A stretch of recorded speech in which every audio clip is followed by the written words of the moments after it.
1963. A quiet railway line in Buckinghamshire, England.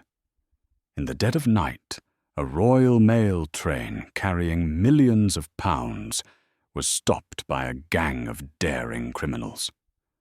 What followed was one of the most audacious heists in British history, a crime that would shock the nation, captivate the world, and be remembered as the crime of the century. In the early 1960s, Britain's postal trains transported vast sums of cash overnight, unguarded and largely unprotected. On that fateful night, the Glasgow to London mail train was carrying over £2.6 million, the equivalent of nearly £60 million today. The perfect target. A small gang of men, led by Bruce Reynolds, had spent months planning a robbery that would make history. The gang's plan was as simple as it was bold. They would tamper with a signal light, stopping the train in a remote location, and then take control. At 3 a.m., the train slowed to a halt near Ledburn, Buckinghamshire. The gang, disguised in balaclavas, moved in. The robbers overpowered the driver, Jack Mills, striking him on the head. Then, in just 30 minutes, they unloaded 120 mail sacks filled with cash into waiting trucks. It was fast, efficient, and shockingly professional. When they vanished into the night, they left behind a stunned railway crew and an empty mail car. By morning, news of the robbery spread like wildfire. The public was fascinated, the police were humiliated, and the hunt for the robbers began. After stealing £2.6 million from the mail train on August 8, 1963, the gang retreated to Leatherslade Farm, a remote farmhouse in Buckinghamshire. Their plan was to lay low for a few days, then split up and disappear. However, they stayed too long, almost 5 days, which increased the risk of discovery. Mistake 1.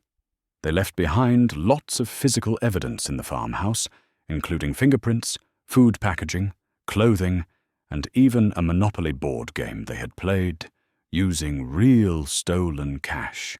The gang used 2 trucks to transport the stolen money.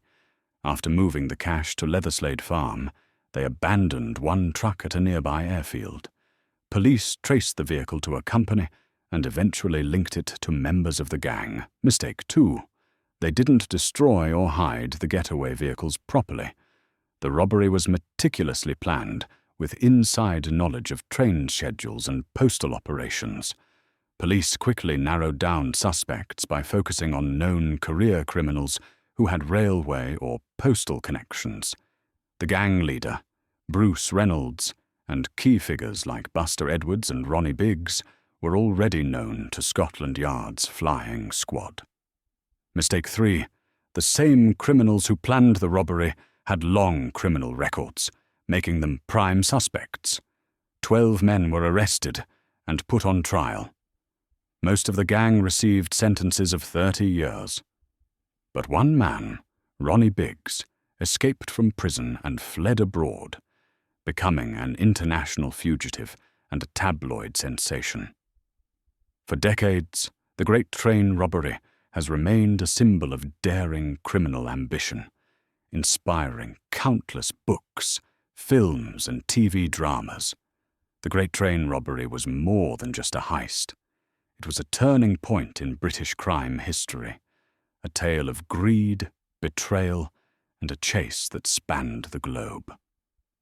If you enjoyed this deep dive into one of Britain's most infamous crimes, hit that like button, subscribe for more true crime stories, and let us know in the comments. Would you have gotten away with the Great Train Robbery?